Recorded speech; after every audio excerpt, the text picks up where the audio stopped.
welcome to SportsZone. I'm your host, Steven Lucero.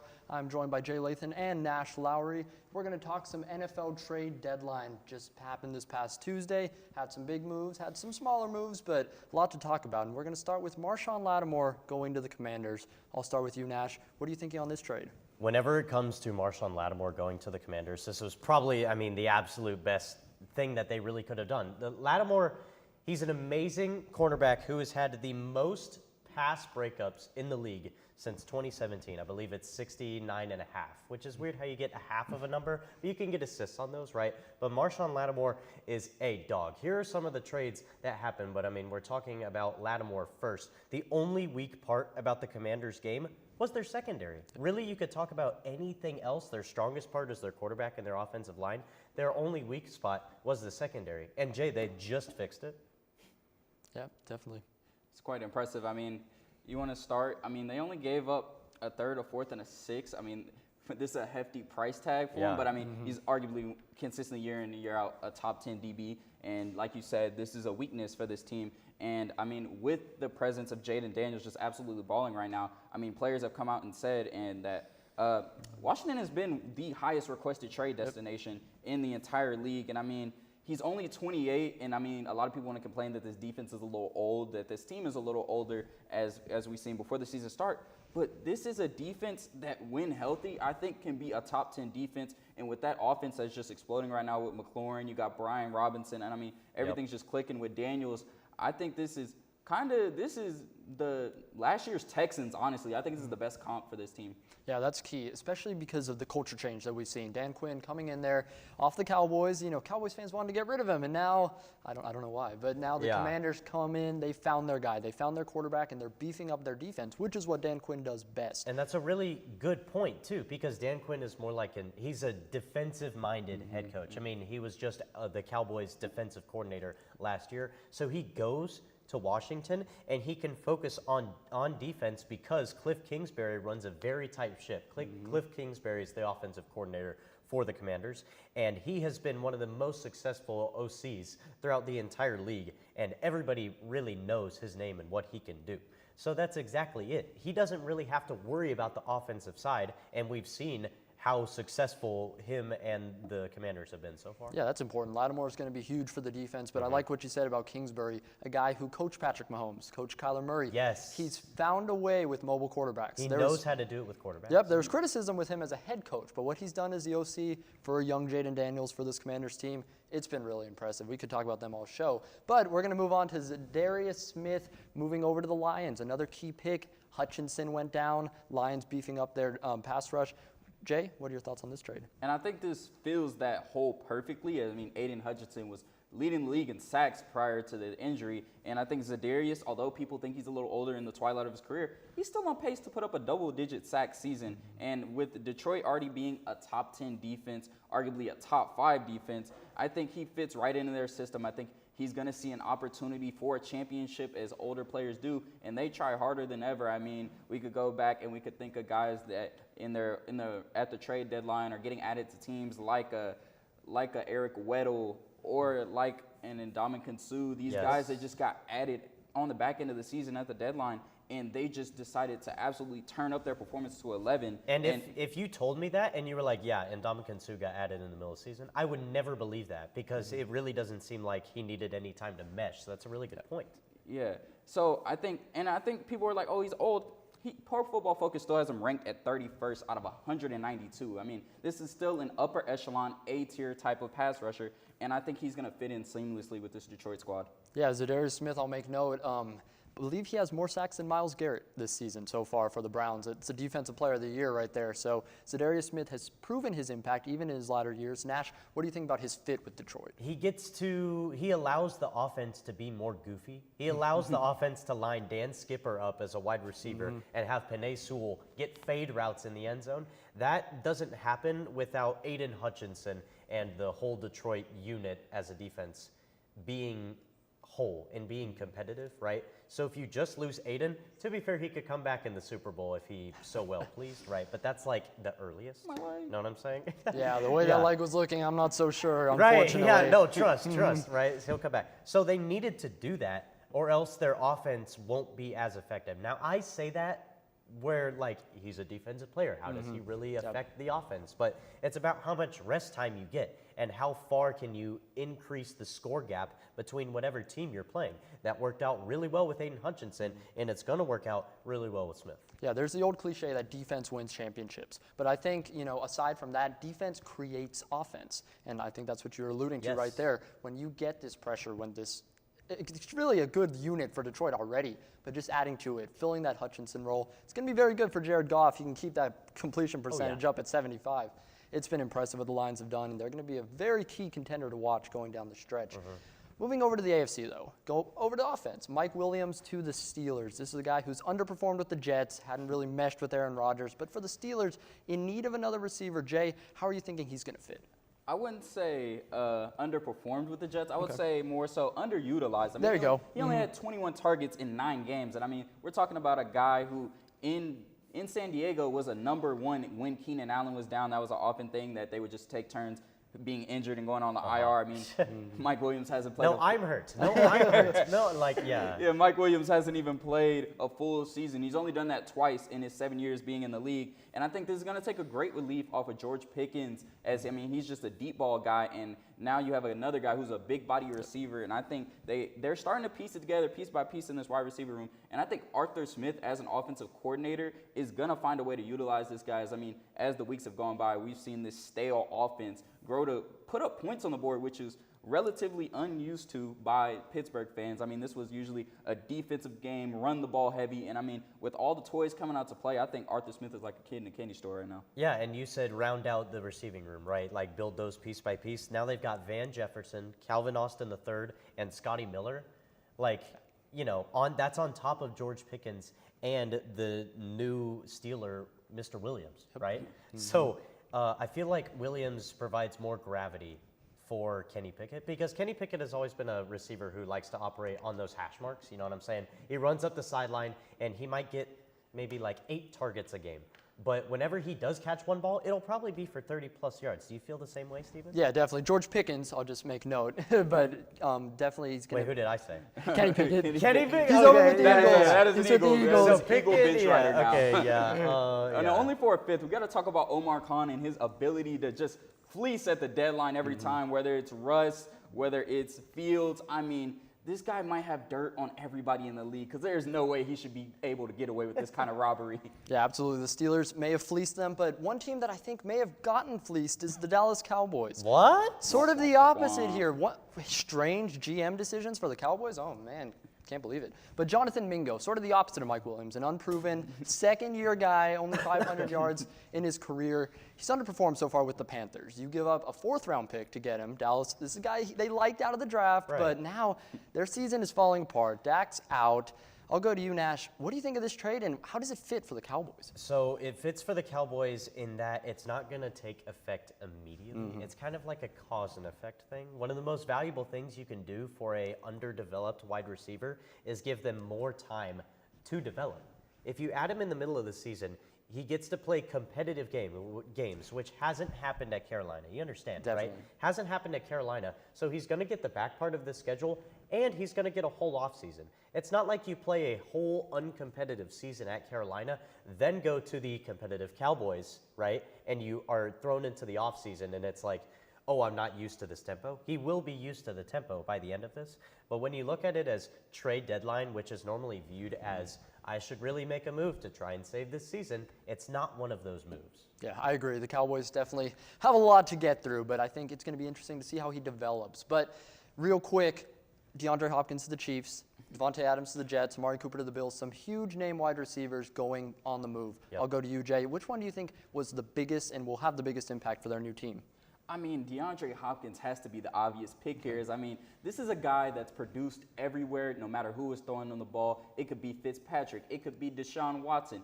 It could be Brock Osweiler, for Christ's sake. And, the guy still produces. So you give him Patrick Mahomes. This is a prayer for both sides. Hopkins looking to get a Super Bowl to add on to his lengthy he's really career. hungry for it. He's starving for it. And then he gets to be a true number one. And I'm sure Andy Reid's going to have a field day drawing things up for him. I think that the Bills are more competitive, though. I mean, I disagree. I think the thing is D-Hop has to get Patrick Mahomes out of his slump, but really Mahomes should get out of his slump by himself. You go to the Bills are in a completely uncompetitive league, uncompetitive division, so Amari Cooper will help them more. Yeah, definitely. I think that's going to be big. Obviously, some very important AFC teams here. It's going to be interesting to see what they can do, but it's all the time we have. We can talk about this for the whole show, but we got to move on to the Dallas Mavericks, and we're talking about them coming up next. I'm so tired. I feel ugly. I'm not okay. I didn't know UNT had counseling services. Maybe I should check it out.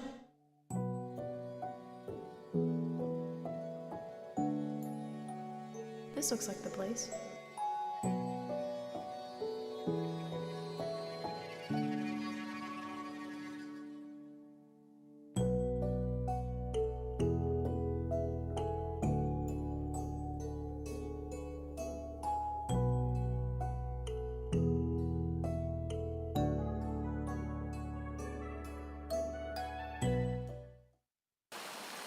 Willis Library, located at the University of North Texas. It has computers, printers, and the building is open 24/7.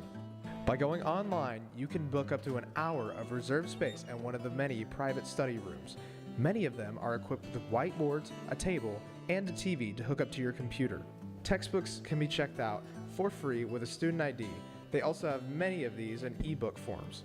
This is still a library, so always remember to be quiet and respectful of other surroundings, especially in certain places where talking is not allowed. For example, the 3rd and 4th floor are completely quiet. As you can see, Willis Library has many options for students, with it offering many media sources and staying open all the time.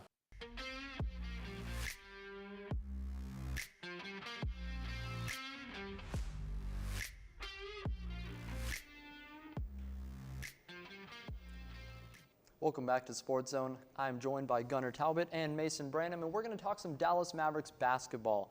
They've off to a 5-3 start. Sorry, I'm thinking about the Stars right now. But it's been a good start. There's been some up and downs. Just had a couple big wins last night against the Bulls, the latest one, winning 119-99. Gunnar, I'll start with you. What have you thought about the Mavs so far this season? I'm going to be honest. I don't really know what to think about this Mavs team.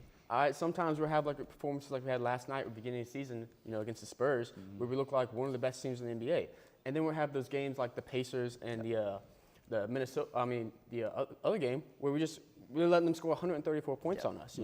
This is a far cry from the team that finished 17-3 at the end of last season. We were looking like one of the best teams in the league last season, and this season we started out, we're 15th in points per game, we're 12th in rebounds a game, and 14th in assists per game. That's just a mid-level team right there. And coming into the season, I thought, we were really gonna. I still think we can, but we're going to be one of the best teams in the Western Conference, and so far we just haven't lived up to it. Yeah, obviously it's early. A lot of new guys. It's going to take some time to get some meshing going. But Mason, I'll ask you, what have you thought so far, and how do you think this team can continue to develop as the season goes on? Well, I think so far the team as a whole has been good, but one of the things that I've kind of noticed is the difference in the wins and the losses. Whenever the Mavericks win, they score about 114 points a game, have about 48 rebounds and 26 assists. When they lose, they only score 110 points, only 40 rebounds and 24 assists. I think that's kind of been the story of the season is rebounding, honestly. I think that's been kind of one of the key things that's been make or break. I mean, obviously you have some games where you'll get like 45, 50 rebounds, kind of like what we saw last night, and then some games where you only get 30, 35. So I think crashing the boards is always something that you need to look out for. I think the shooting as well it's been good so far, obviously with 45.8% shooting from the field so far, but I think overall it's just been a good season. I think it's just something to build on. Yep, definitely. And there's a lot of time, a lot of room to grow and to keep moving forward. But Gunnar, I'll ask you, who's impressed you the most this season? I'm going to be honest, I think it's Derek Lively. You look at the numbers, you look at his stat sheet, like 9 points, 8 rebounds, that's not really that impressive. But I think some of the biggest things is his defense. You look at the game he got injured, we had Daniel Gafford there. Miles Turner has a career night. He goes off 30 points. He's shooting 5 for 8 from the three-point line. And I think that's it's a big vacuum when we don't have him in there, and he's just been one of our key players. Yep, definitely. Mason, I'll ask you, who has been the most disappointing player so far for the Mavs? Two guys that I kind of noticed that have kind of had a rough start so far is P.J. Washington and Spencer Dinwiddie. Obviously, Washington's been great defensively. He's had 1.6 steals per game, 1.3 blocks per game, and his rebounding has been good. But one of the things that helped the Mavs make the the finals last year was his offense. And so far this year, he's only getting about 9 points a game, shooting 42% from the field and only 22% from three. And I mean, yes, obviously he's kind of been dealing with injuries lately, and it's still kind of a early start. But for him, he needs to get back to that offensive level that we saw last year in the playoffs. And another guy is Spencer Dinwiddie. Obviously, one of the reasons why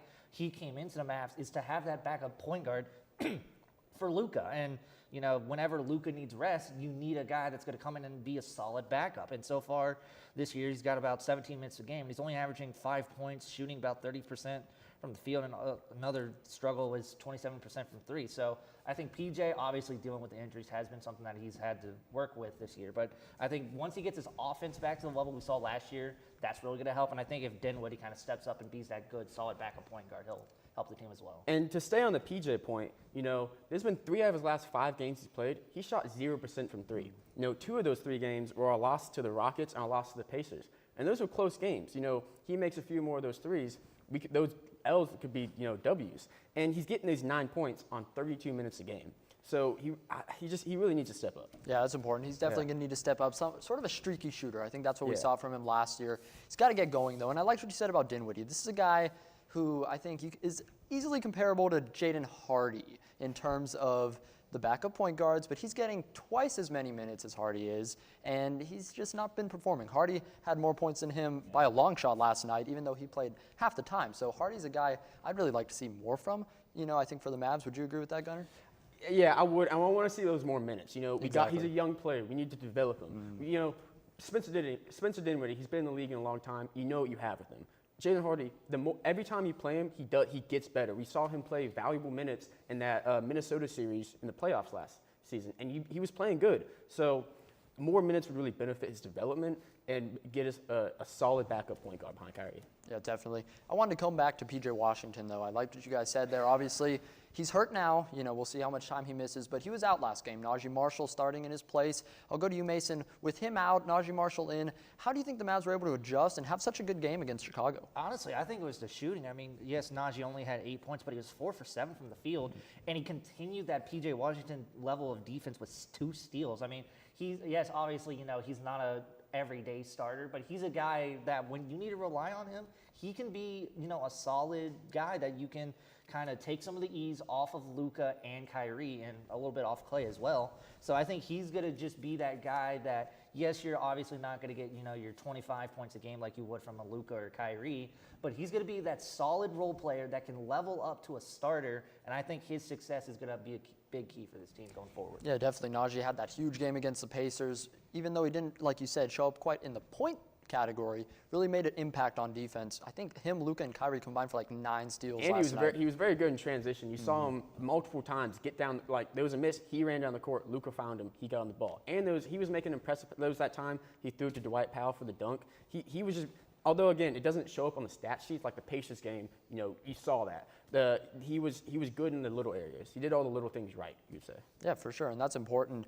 Mason, I'll ask you, with Najee Marshall, do you think this is a guy we could see continue and maybe keep his starting role even after P.J. Washington comes back? I don't necessarily know about once PJ comes back, but I think as PJ, you know, is recovering from the injury, I think he is going to be a guy that you can rely on. Obviously, you know, a little bit undersized to play the 4, but I still think he's a guy that can be relied on to play the 4. Obviously, I think Gafford's going to get more minutes. I think Powell's going to get more minutes. Once Lively comes back, he'll probably get more minutes as well. But I think just him being that guy that you can rely on to take over while Washington's hurt, I think is going to be big for this team. Yeah, I agree. I think I'd still like to see more from Najee, especially from his three-point shooting and his offense. But just 9 games into the season, I really think he's made a good and strong impact for this Mavs team, and I'd like to see what he does going forward. But as we look forward, the Mavs have a game against the Phoenix Suns coming up, their second matchup with them of the season. Couldn't squeeze out a win the first time, but Gunnar, I'll ask you, what do they need to do differently, adjustments to make to win this game? Against the Phoenix Suns or the Pacers? Phoenix, yeah. Phoenix. Did I say Pacers? I'm sorry. No. The Phoenix Suns, I mean, we need to win this game. We've been looking for a big statement win. You know, we beat Minnesota, but we proved we could beat them in the playoffs last year. That's not a team. Coming into this season, I knew we were better than this team. You know, the Suns been playing well. KD seems like he keeps on making clutch shots at the right time. So if we can get this win, you know, they're 6-1 right now. We would be, you know, a solid 3 seed in the West, which would put us in a very good spot. Yep, definitely, Mason. Do you think they can pick up that win, and what adjustments should they make? Well, I think one of the things that we saw in the last game was Luka is still the father figure of the Phoenix Suns, so I think him being able to play at that level has always been great. But one thing that I honestly hope kind of going into that game is with Lively and Washington coming back healthy, hopefully they're not going to be out for a long time. One thing that I did see a lot of things from that game was the ball movement in that Suns game. They only had 22 assists. I think that's something they need to work on. And another thing is box out Nurkic. He had 14 rebounds. So I think that's going to be a key. And the last key I would have is limit fouls. They had 28 fouls. Phoenix only had 17. So I think if you play good defense, have that good offense, Luka continues to play at the level he does against Phoenix, box out Nurkic, move the ball, it's going to be a great game for the Mavericks. And like you said, box out Nurkic. You saw when we played the Pacers and Miles Turner, again, he had a career game. And without Derek Lively, we got out-rebounded 46-38 that game. That was one of the big things that really hindered us in that game. We couldn't get a second opportunity for points, and they could. So we do need to focus on rebound. Yeah, definitely. Miles Turner seems to have a career game every single time he plays the Mavs. So rebounding, boxing out, Gafford and Lively, it's going to be very important going forward. But that's all we have time for the Mavs. We're going to move on and talk some college football coming up next. Did you know you have access to video equipment like DVDs, video games, and cameras? That's right, you do. Come on down to Chilton Library and fulfill your media dream. Located on the bottom floor next to the student sculpture. Hope to see you there soon. Hey girl, you know you look good. I like the way you move and groove. I'm not sure. Good evening, my name is Amanda Hasbell and I'm joining you here today in the Union Parking Garage. Today we're going to be going over how to drive safely in the parking garage. Let's go see. Oh my god, this girl just got hit by a car. Let's go see what happened. Ma'am, are you okay? Did you see that lady hit me with a car? Yeah, we did. I got it all on video. Oh my god. Let's go over here and talk about how we can prevent that. Yeah, not the hospital. Well, right now we're going to ask you a couple questions on how we can drive safely in the parking lot. What are ways that we can be aware of our surroundings? Oh, we can look both ways. Jenna, also, how about putting the distractions away? Yes, just like our phones, turning our music down, and also not focusing on our passengers. Where can you get information on how to get a parking pass? Transportation.unt.edu. If you park in a garage, make sure you pay on the app or look for further instructions on how you should pay. And remember, no pass, no park. Let's all try to keep our Mean Green community safe. Remember, we're all in this together. Drive safe.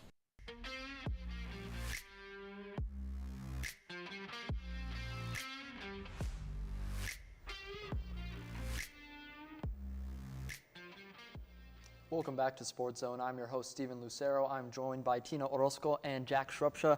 We're going to talk some UNT and, all around the NCAA football. So here we are, a little past now the midway point, lots going on. UNT suffered last couple losses. It haven't been their best performances, and now against a ranked Army team, one of the best opponents you've played in quite a long time. It's going to be very interesting. Jack, I'll start with you. What are your thoughts on UNT, and how can they perform against Army? Well, yeah, I think this is UNT's biggest game of the year for sure. That's something I've been thinking since their schedule came out. Thing that we've seen with UNT is just how impressive their offense has been all year long. I mean, to think that they're third ranked in the nation for total offense, and Chandler Morris has been awesome. But I think what we've seen from these past two games, they can't just win from good offensive play. They need to put together a full, complete team effort, offense, defense, special teams, if they think they have a chance against this ranked Army team.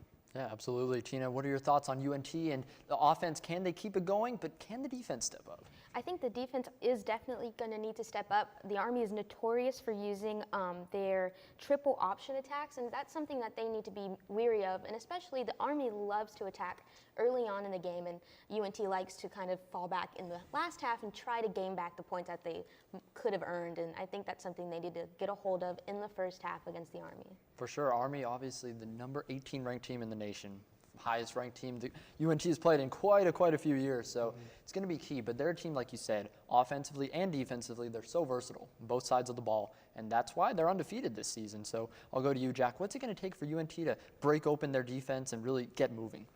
Well, the thing is with UNT right now, they're averaging less than 2 sacks a game. And any offense in the FBS is going to be successful if your QB has all day to throw. So they're just going to have to use pure determination, get to the quarterback, do something to just razzle them, create turnovers, and help the offense. Because what we've seen all year long, from the Tech loss and then these last 2 weeks. The offense screws up, and then they're just pretty much they're done for the rest of the game because the defense just can't get a stop. So they're going to have to do some. I'd say pressure the quarterback for sure. Yeah, I'd agree with that. I would love to see some more pressure. Unfortunately, that's just something we haven't seen so far from this defense. There's been a lot of struggles creating that pressure, and then it's really put a lot of pressure, unfortunately, on the rest of the unit. The secondaries had some struggles, especially later on in games. Tina, I'll go to you. What is it going to take for this defense to maybe not just generate pressure, but really find their way to just stop and at least contain Army so the offense can take over? I guess it does have to come down to the offense. They probably have to make a better lead for the defense to maybe fall back on. You know, they might not have the potential or maybe the confidence if our offense isn't there, both Morris and DT Sheffield. If they don't kind of put together their teamwork, I think the defense might fall back because they don't have that confidence in their offense.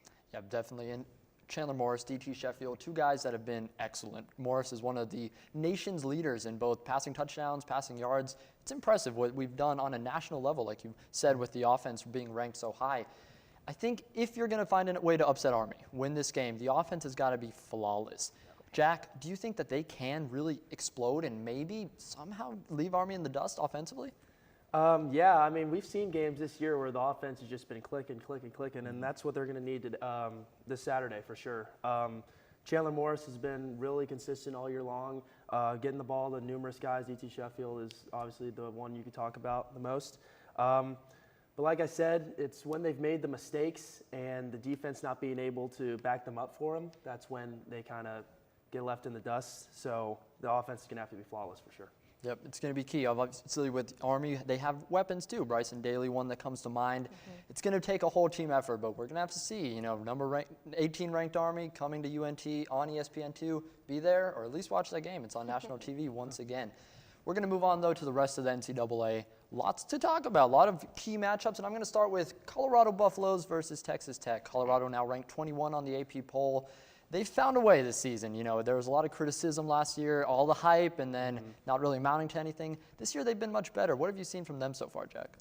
I think they've been a little bit better this year just because they're not, you know, so like everyone paying attention to them just because of all the players they got. You know, Deion Sanders just under everyone's eye just because how popular they are.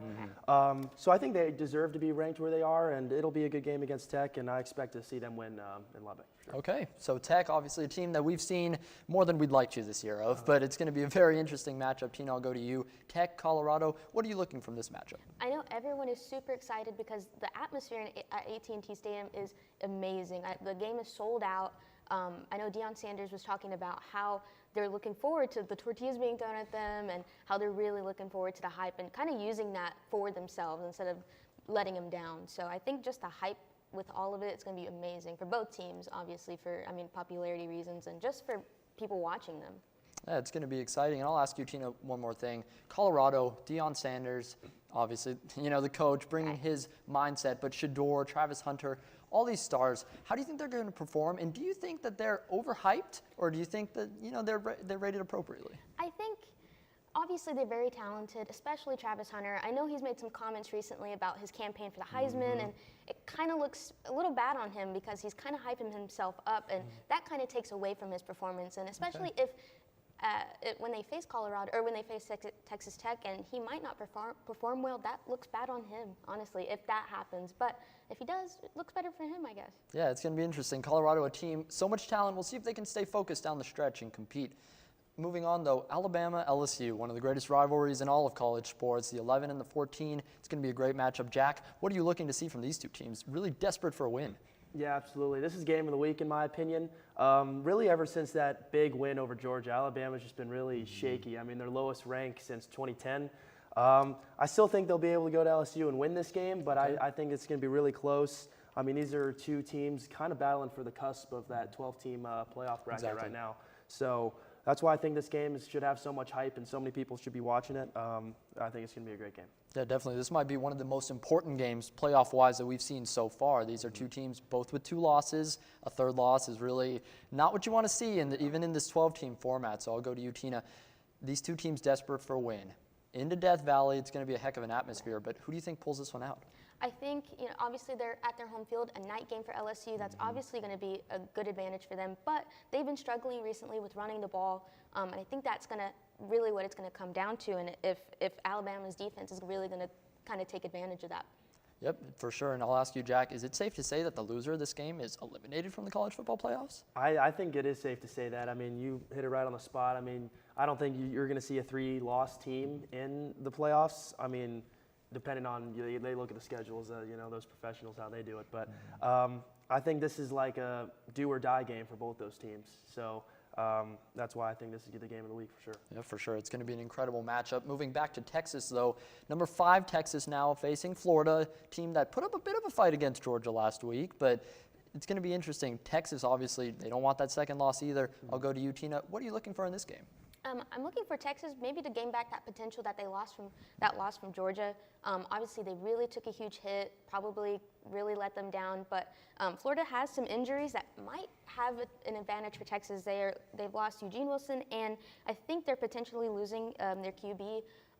So maybe that will be an advantage for Texas.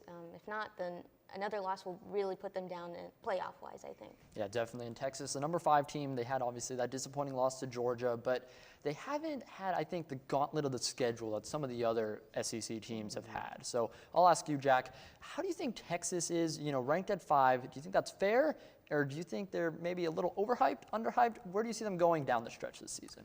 I think them at 5 right now is fair. When they were at number 1, if you asked me that when they were number 1, I might think they were a little overhyped. But we saw they performed against another really good team in Georgia and lost.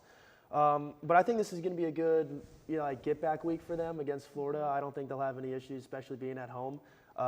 So I think this could be a great opportunity for them to show everyone that they are one of the better teams in the nation by hopefully dominating Florida this weekend. So. Yep. It's going to be an important game for Texas. Moving on to number 2, Georgia, the team that beat both of these teams in the last few weeks, matching up against number 16, Ole Miss, another team that does not need another loss. I'll ask you, Tina, Georgia, Ole Miss, do you think Georgia goes and dominates this game, or do you think Ole Miss finds a way to maybe squeeze out an upset? I think Georgia has the confidence, especially from their last win. Their offense has got it together finally in their last game, but can they do it again? I think they can. I think they do have the potential. And Ole Miss, they struggle running the ball against SEC defenses, so maybe that'll play to their advantage as well. Yep, definitely. Jack, what are your thoughts on this game? Who do you think takes it? This was close for me between, I said Alabama LSU is the game of the week, but this is a close second for me. Jackson Dart keeps Ole Miss in every game. He leads the nation passing yards. I think he's a great player. But some just with Carson Beck and the turnovers recently and just kind of the shaky play from Georgia, just seeing that they're the number 2 team in the nation right now. I think Ole Miss keeps it close. We'll just have to see how it finishes. But, yeah, I wouldn't be surprised if Ole Miss is able to squeak an upset out of this. All right, definitely. It's going to be interesting to watch. A lot of great matchups this week. Wish we could talk more about it, but we're out of time once again, and now we're going to talk about UNT men's basketball coming up next.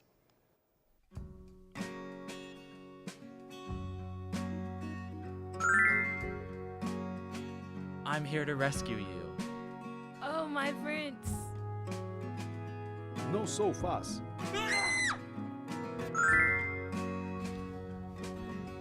This story is going to be awesome.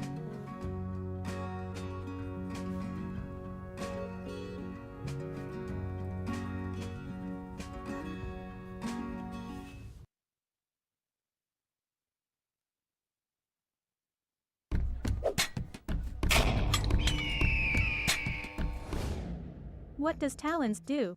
So I am the Vice President of External Relations for Talents. That means that I basically oversee all the external committees. Our external committees entail our Model A, it's a Mean Green Machine. So they bring it to football games especially, so every game it's kind of there, every home game.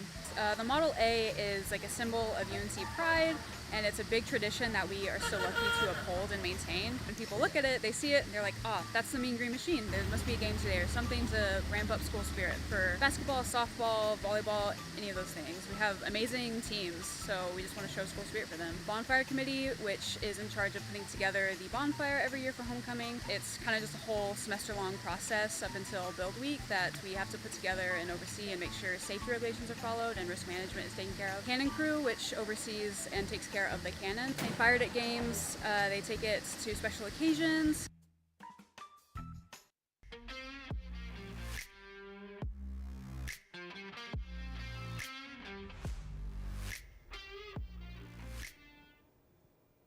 Welcome back to SportsZone. I'm joined by Emily Condry and Wyatt Schott, and we're going to talk some UNT men's basketball. Got their season started earlier this week with a big-time win. Obviously, small opponents right now, but got another huge game tonight. Wyatt, what have your thoughts been on the season so far, and how do you see them going forward? Yeah, I'm really excited for this year of North Texas basketball. You know, we have last year were a little disappointing. First year under Ross Hodge. Grant McCastle moves on to another school. They replace him with Texas Tech. However, I'm excited for this team, man. It's going to be really good stuff for them. They bring in a lot of transfers. They lose a lot of guys in the portal. Nonetheless, I'm excited for this team. I think they brought in new talent really, really well. Yep, that's important, and we're going to talk more about that later. But Emily, what have your thoughts been on the season so far, and how do you see this team going forward in the season? Yeah, I'm also really excited. The opener gave me a lot of hope for the season. I think it went really well. I'm liking what I'm seeing with the players, with Ross Hodge again, and only his second season with us. It seems like he's really done a good job of bringing talent in, like Wyatt said. So yeah, I'm really excited. Yeah, for sure. And there's been a lot of changes for this team. A lot of players in, a lot of players out. So obviously a team that you lost some of your top players last season. It's a completely new roster. So I'll go to you, Wyatt. Who's been the biggest loss for you this season? It's got to be Jason Edwards. He was our sole scorer last year, it really felt like, especially the team suffered a lot of injuries last year. And then Jason Edwards really, really stepped up. Going into that year, I don't know if you expected Jason Edwards to be that go-to scorer, but he turned into one, and he did a great job of it. And that's why he had an opportunity to transfer up and go to Vanderbilt, where he'll now be competing in the SEC. So losing him was big. I think we brought in some guys that replaced him well. However, it was still a big loss. Yep, definitely, Emily. Who would you say is the biggest loss for UNT, aside from Jason Edwards? Well, I also went with him, but I said as well as Reuben Jones. He was the all-time winningest player for UNT, so he had the opportunity to move to University of Michigan. So yeah, I would say, but Jason Edwards is a really big one. He averaged 19.1 points per game, which is huge.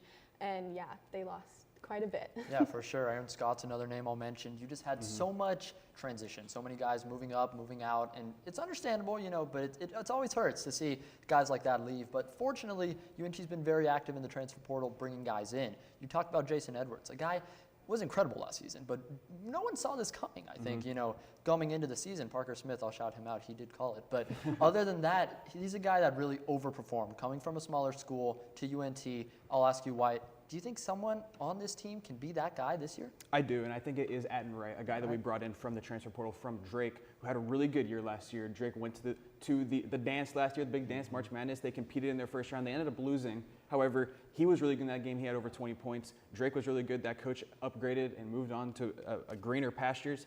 However, I think that Aden Wright can replace Jason Edwards and his production and might be even more efficient than Jason Edwards. This is a guy that shot 40% from three last year, and I think that he brings a lot of good stuff for UNT. Yeah, I'd agree. Aden Wright's a guy I'm super excited to see. I think he can bring in that, you know, replace that point guard, and he talked about it. UNT's history, Tyler Perry, Jason Edwards, of great point guard plays. One of the things that brought him over to UNT. So it's going to be very interesting and exciting to watch him going forward. Emily, I'll ask you, who do you think has been the biggest addition for the UNT basketball team? Yeah, I think I'm going to go with Jasper Floyd from Fairfield. Seeing him play the way that he did in the last game that we had, I think he shows a lot of promise for the team, and we'll talk about it more a little bit later. But yeah, I think he has showed a lot of promise. Yeah, definitely. And he's a guy who really performed well last game. I think it's going to be exciting to see what he can go and do going forward. Wyatt, what are your thoughts on him and anyone else you want to mention coming in? Yeah, you have Latrell Johnson coming in from Stephen F. Austin, and then you also bring back a guy in Jonathan Massey who really, really performed well off the bench the other day against Evansville. I was shocked to see that. We could maybe see him moving forward in the starting lineup, but I like having a guy that can come off the bench, give you a cool 15, 18 points. It's a really good thing to have that spark off the bench because you don't want to have your starting five rely on everything offensively. North Texas generally has been a really slow-paced team. They're very, very slow. Last year, they were 360th in college basketball in pace, okay? And they bring that again this year. They don't have a lot of assisted baskets. They ISO a lot, and Jonathan Massey excelled in that role. Yep, it's important, and I think that's going to be key, just the fit of a lot of these guys. It's going to be important and exciting to watch. I'll go to you, Emily. UNT has been a school who I think we've seen as sort of like the middle ground for a lot of these guys. They come in here, and then they unfortunately transfer and move out. I'll ask you, though, this time you brought in some guys not only from the junior colleges, from the small schools, you brought in some big-name guys from big schools. I'll ask you, do you think UNT is establishing maybe a better presence with their program, and do you think Ross Hodge has played a big role in that? I do, yeah. I think that's really, like, what we're seeing right now. I think Ross Hodge, I think he knows what he's doing. He knows UNT. He's been here underneath another coach, but he's been here. He knows these guys, even though there's newer ones coming in. He knows what he's doing, and he's kind of establishing that for the future of UNT basketball. Yeah, exactly. And going, we'll look at the future, but for the present, Wyatt, Ross Hodge, heading into year 2, how do you think he does in comparison to last year? Do you think he can take a step forward with UNT? I do think that we can take a step forward, and part of that is the American Conference being a little bit down this year. It's just a tick down from what was last year. Dusty May gets a head coaching job at Michigan. He, of course, was the head coach at FAU last year when they had their Final Four run 2 years ago, and then another good run last year. So the American Conference is going to be a little bit worse this year. The main contenders for that is probably going to be Memphis, and maybe even Wichita State. They could bounce back. UAB will be good again this year. But you see that step back from FAU. You're going to see a step back from South Florida, who tragically lost their head coach before the season started. He passed away. And because of that, the team will regress. I just think that UNT's in a better spot this year to succeed. It's definitely going to be interesting to watch. And when you get that 80-63 win, even though it's just against Evansville, I think it does bring some excitement. You talked about it earlier. I'll ask you, Emily, who impressed you the most in Game 1? I went to repeat a name. I went with Jasper Floyd. Yeah. He had 23 points, 5 assists in the game, and he shot 2 threes in the first half. So he just kind of came out guns a-blazing. He was ready for it, and he really impressed me with how he played, as well as multiple other guys. I think there was 2 other guys on the team who also were in the double digits of points, which is super good. But yeah, I think Jasper Floyd was the main standout for me. Yeah, for sure. Wyatt, who stood out to you in that game? I won't go with an individual, but Okay. I'll go with what the team did as a whole, which was not allowing offensive rebounds. That was something that we really struggled with last year.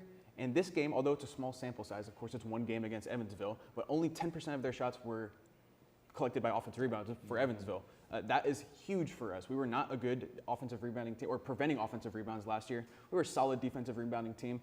But to see that improvement from year 1 to year 2 is big for this team going forward, especially because we don't have like this dominant center on our teams. Tallest guy's like 6'9", and that's listed height, so they're a little generous. Yeah, absolutely. Hopefully Sissoko can kind of take a step forward this year. But now you're through one game, kind of get the early jitters out. Now Wayland Baptist in just over an hour, really. I'll go to you, Emily. How do you think that they go into this game, and do you think they have some confidence coming off of this big win? I think definitely. I think winning that first home opener and then getting to play another game in home in the Super Pit, I think that could make a really big difference for them. Wayland has lost all 3 games that they've played so far, so by less than 10 points in each game. So it's not like they're just completely bombing it.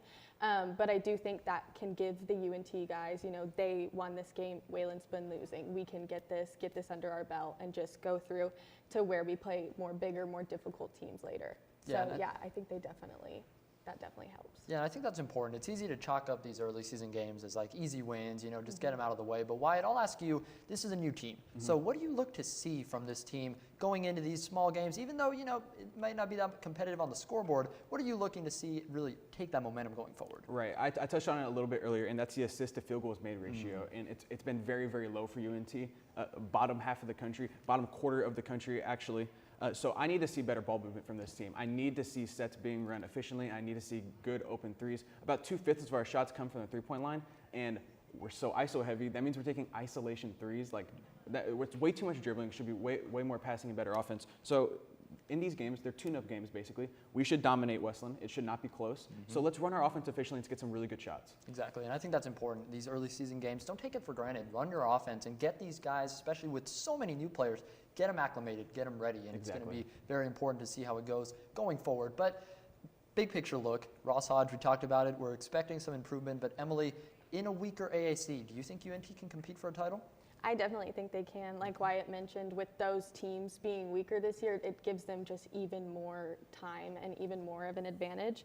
Like I said, he knows this team. He knows how UNT works. So I think if he just keeps with these guys, especially acclimating these new guys and getting the team chemistry even better, I think definitely they can make it very far. Yeah, definitely. Wyatt, just real quick, do you think they can compete?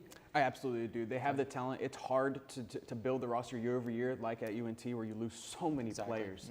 But I do think that they have the guys in place to compete in the American, and with the teams being down, they should compete for the American Conference Championship. Yep. All right. It's going to be exciting. Be sure to check out the game against Wayland Baptist this evening, just over an hour. That'll get started. But we're going to move on to our final block and talk about the evolution of sports. Ugh, a 20-minute walk.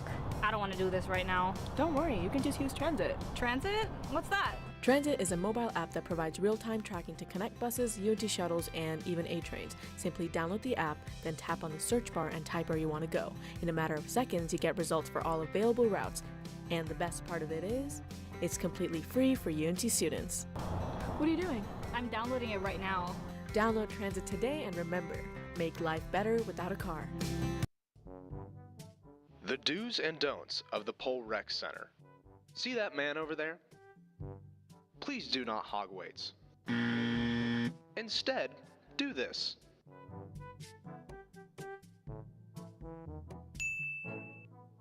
Another important part is having an attentive spotter. See, here is an example of a non-attentive spotter. Instead, do this.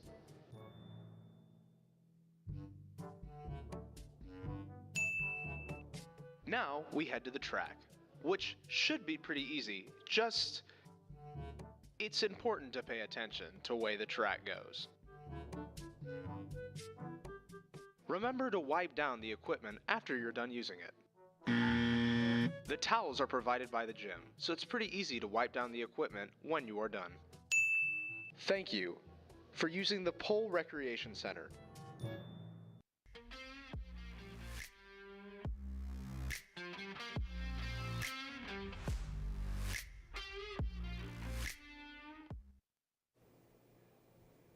Welcome back to SportsZone. I'm your host, Steven Lucero. I'm joined by Nick Volpetti and Timothy Scott, and we're going to talk about a sort of interesting topic, the evolution of sports, as I call it. But these guys, you know, for so long we've seen sports. You know, you just talked about it, thousands of years. But over the last few years, I think there's been a lot of talk about changes in athleticism, in competitiveness, in physicality. There's a lot to talk about, and we're going to get into it. But I'll ask you first, Nick, which sport over these last, say, 100 years do you think has changed the most? I got to go with football. I think that if you look at a football game from 100 years ago, it looks nothing like what you see today. Even if you go back to like 40 or 30 years ago, it looks different. A good case study for this, I think, is like Terry Bradshaw. He's thought of like one of the greats of his era. He only had 2 more touchdowns than interceptions. That's like Will Levis stats nowadays. So yeah, I just think that kind of shows, like, especially with the quarterback play, it's totally different than what it was back then, and it's just a totally different sport in general. All right. Timothy, what are you thinking has changed the most? I think another one that's changed a lot is baseball. Okay. Interesting. Maybe, I guess, teams are still doing the same things, but, you have the dead ball era versus the live ball era. You have a lot of rule changes, especially recently in the last few years. A lot of rule changes, trying to create more offense in the game. Baseball is a sport that has definitely changed a lot.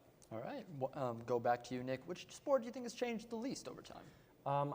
I was thinking like soccer. I know it's not one of the main 4 American sports, but I mean, I think if you go back in time and watch a soccer game, I mean, there's going to be differences. I mean, the sport has changed. I think now you're getting more like managers and coaches focused on like tactical formations, where back in the day it was more like, we're just going to fly forward and try to score. I could be maybe a little wrong on that, but that's just kind of what I see when I go back and watch old soccer games. But I think in general, like the main goals, the main structure of the sport has mostly remained the same. Yeah, I think that's important. And Timothy, which one do you think has changed the least?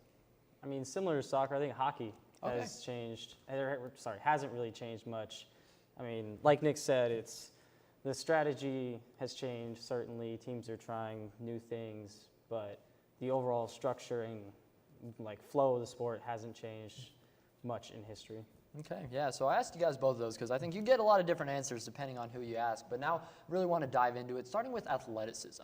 This is a topic, especially in the NBA, NFL as well, that everyone said players are more athletic, say, in the last 20 years than they ever have before. Nick, do you agree with this? Do you think players have actually physically gotten more athletic, or do you think it's just, changing times?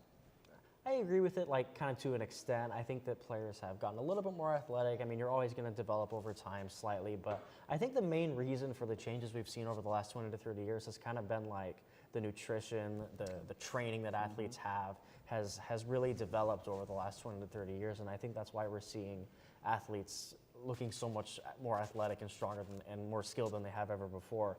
And I think it's mostly because of the methods they do outside of games that get them more prepared, get them more physically ready for an 82-game season or a 162-game season. So yeah, I think it's mainly the methods outside of the games that have changed the most. Yeah, that's a key point. I'll ask you, Timothy, do you think players have gotten more athletic? You know, you see these incredible dunks in the NBA, all these incredible hurdles. You saw Saquon Barkley hurdle backwards in the NFL. It's like, it's hard to argue, but I think that's a good point. What are you thinking, Timothy? I have to agree with Nick. Okay. I mean, athletes, like, yes, they've gotten a little bit better. You can look at the numbers. You know, verticals are slightly up, sprints are slightly faster. But in general, athletes of athletes, they've been throughout history, you see athletes exist. Humans haven't really evolved physiologically much over the last thousands of years. But for sports, like, yes, players are just utilizing their tools better than they have in the past.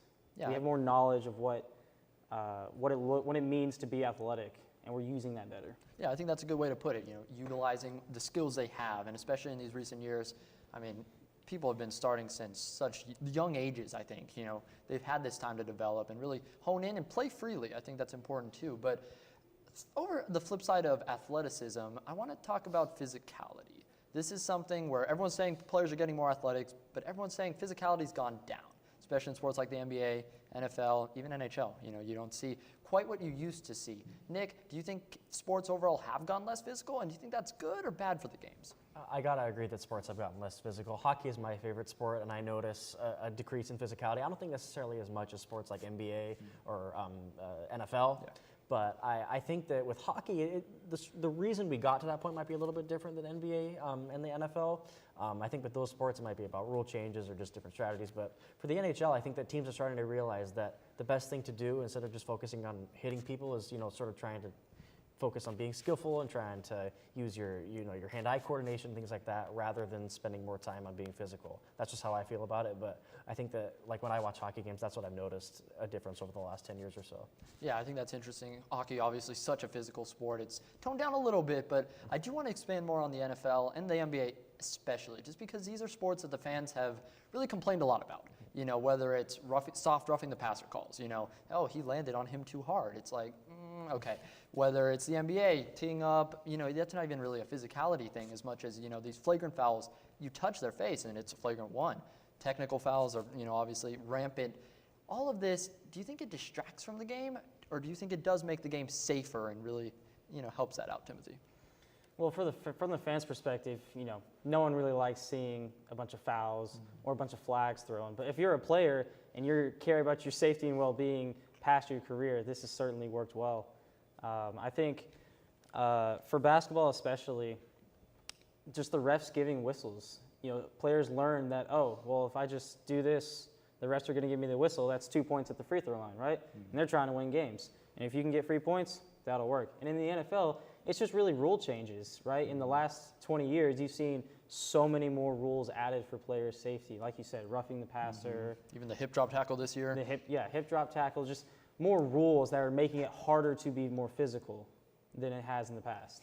Yeah, and I think that's key. But I think about players too, like guys like Ron Artest, Dennis Rodman in the NBA, some of these Cam Chandler, say, in the NFL, guys that made their name on being physical, and now that's sort of leaving the game because of a lot of these rules. Nick, how do you think players like that feel? Think about Draymond Green's of the game. How do you think they feel with these changes, and do you think it's good for the league overall? I mean, I can't imagine that players like Cam Chancellor feel good about NFL players being penalized more for hits. I mean, that was kind of how he did his thing, you know? And like you mentioned, Dennis Rodman, Draymond Green, in really the last 3 years has gotten more attention for being a physical player. I think if, maybe not as much as Draymond Green does, but I think if he did what he was doing maybe 20, 30 years ago, it wouldn't be as, you know, like hated on, or people wouldn't see it as much of an anomaly as it is seen nowadays. So I think that if you were to ask those players, that they would probably feel like it's not a good thing for the game. And I feel like it can kind of go both ways, like Timothy was talking about with safety. I think that's a good thing, because I think the games have gotten more safer in general, but I don't think the sports are necessarily as fun to watch. I mean, I remember with the Chiefs and 49ers, Mahomes running down the left sideline, and you had one of the Niners players just not wanting to hit him because he was worried about getting a 15-yard penalty. And that's the kind of thing where you're seeing it have too much of an impact in the game, in my opinion. Yeah, I think that's important, just finding that balance between player safety, fan engagement, physicality or not. There's so much to talk about. And Timothy, I'll ask you, overall, do you think this is good for the game, the direction they're going, or do you think maybe it needs to be scaled back a bit? I think it depends on the sport. For basketball, you definitely want to scale it back. People love seeing a poster dunk. And if there's a foul on every single time a guy drives to the exactly. rim, that's not fun. But for the NFL, maybe scale it back a little bit, maybe talk to the refs about their ruling on it. But the NFL especially is such an injury-prone league. The safety of the players matters more than fan engagement because ratings are still up. You look Obviously, at the numbers. NFL ratings have been up for the last decade. So if people are still watching the game, you might as well try to make it safer while they're watching so that people can watch their favorite players longer than if there were no rules on it. Yeah, definitely. You don't want to see all this load management, right? Being out every other game. But I think that's important. And I liked what you said about the dunks, too, because you see these charging fouls. And these players are willing to take those charges. And I get it, it's part of the game. But I feel like I've seen some times where it becomes dangerous. You're jumping in the lane, trying to take the charge, and all of a sudden you're knocking all these people down to the floor. You put the guy in the air at risk. It's interesting finding that balance. But we'll talk. Moving on from that, though, the past, the future, the present. I'll ask you. There's people that say players in the 60s, players even in the 90s. We're done with the 90s now. Do you think those players could hold up in today's game? Do you think there's really that much of a difference, Nick?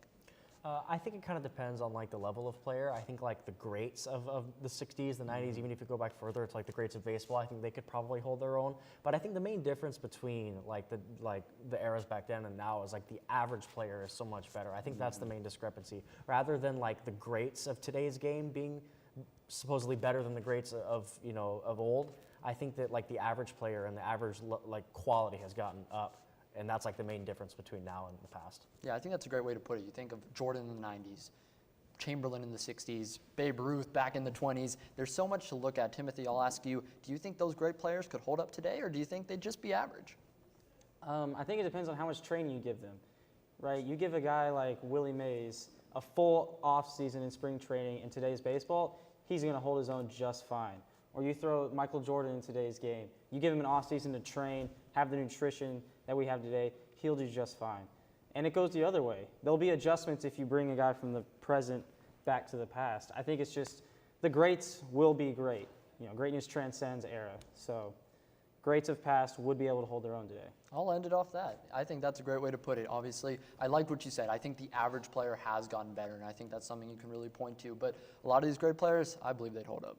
Tell me someone that Jordan wouldn't hold up in today's game. I can't see it. I can't see it. I really can't. But we're out of time. Thank you guys so much for watching SportsZone. We will see you guys next time. Feel free to follow us on our socials and stay tuned for NTTV Nightly News.